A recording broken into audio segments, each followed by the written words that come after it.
एक डिफरेंस होता है कि शार्प मेल्टिंग पॉइंट होता है क्रिस्टल्स का। शार्प मेल्टिंग पॉइंट का मतलब ये हो गया कि जैसे अगर किसी क्रिस्टल के लिए उसका मेल्टिंग पॉइंट बुक में लिखा है कि 200 डिग्री सेल्सियस है, तो वो 200 डिग्री सेल्सियस पे जब पहुंचेगा, जब आप उसको गर्म करेंगे तो जब वो 200 डिग्री सेल्सियस पे पहुंचेगा तभी मेल्ट होना स्टार्ट होगा, उससे पहले नहीं।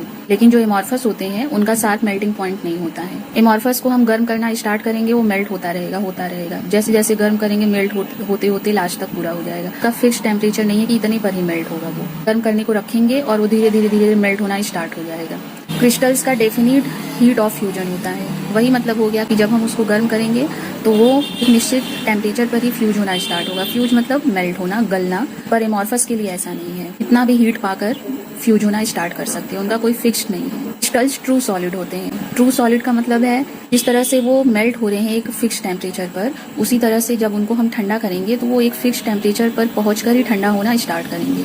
लेकिन एमॉर्फस के लिए ऐसा नहीं है। जैसे ग्लास के लिए कहा जाता है कि ग्लास को हम मेल्ट करें और तुरंत वो ठंडा हो जाता है। ग्लास को सुपर कोल्ड लिक्विड कहते हैं, तुरंत वो ठंडा होने लगता है। जिस भी इंडस्ट्री में ग्लास से कोई सामान बनता है, ग्लास को गर्म करते हैं, मेल्ट करते हैं, तुरंत वो ठंडा हो जाता है, इसलिए उसे एमॉर्फस कहते हैं। एमॉर्फस स्यूडो सॉलिड्स भी होते हैं। स्यूडो सॉलिड मतलब कि लिक्विड में ही सॉलिड रहेगा।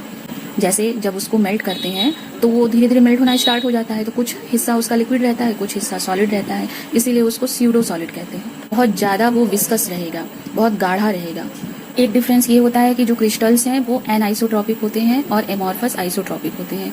एनआइसोट्रॉपिक का मतलब ये होता है कि जैसे क्रिस्टल है, वो अरेंजमेंट है, अगर उनको हम डिफरेंट डायरेक्शन से हीट करेंगे तो उनमें डिफरेंट बिहेवियर देखने को मिलेगा। मतलब उनका जो इलेक्ट्रिकल कंडक्टिविटी है, थर्मल एक्सपेंशन है, अगर हम एक डायरेक्शन से उसे हीट कर रहे हैं तो उसका अलग बिहेवियर देखने को मिलेगा, और अगर दूसरे डायरेक्शन से कर रहे हैं तो अलग बिहेवियर देखने को मिलेगा, क्योंकि उसमें पार्टिकल्स अलग अलग आते हैं। लेकिन जो एमॉर्फस होते हैं वो आइसोट्रॉपिक होते हैं। मतलब एमॉर्फस का कोई फिक्स्ड अरेंजमेंट तो है नहीं, तो हम उसको जिधर से भी गर्म करेंगे उनका इलेक्ट्रिकल कंडक्टिविटी और थर्मल एक्सपेंशन सब सेम मिलेगा बिल्कुल। इलेक्ट्रिकल कंडक्टिविटी का मतलब ये हो गया कि इलेक्ट्रिसिटी जो फ्लो होती है। थर्मल एक्सपेंशन का मतलब हो गया कि जो हीट फ्लो होता है। तो क्रिस्टलाइन में मेटल्स आते हैं, नॉन मेटल्स आते हैं। मेटल्स में जानते हैं कि जो जैसे कॉपर है उसमें करंट फ्लो होता है, तो किस वजह से फ्लो होता है? इलेक्ट्रॉन्स की वजह से फ्लो होता है।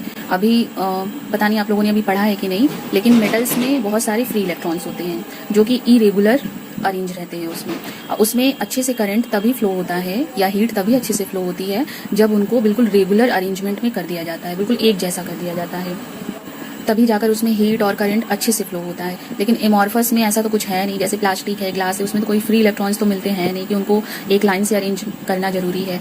एमॉर्फस में थर्मल कंडक्टिविटी और इलेक्ट्रिकल कंडक्टिविटी उतनी होती ही नहीं है जितना कि मेटल्स में होती है, क्रिस्टल्स में होती है।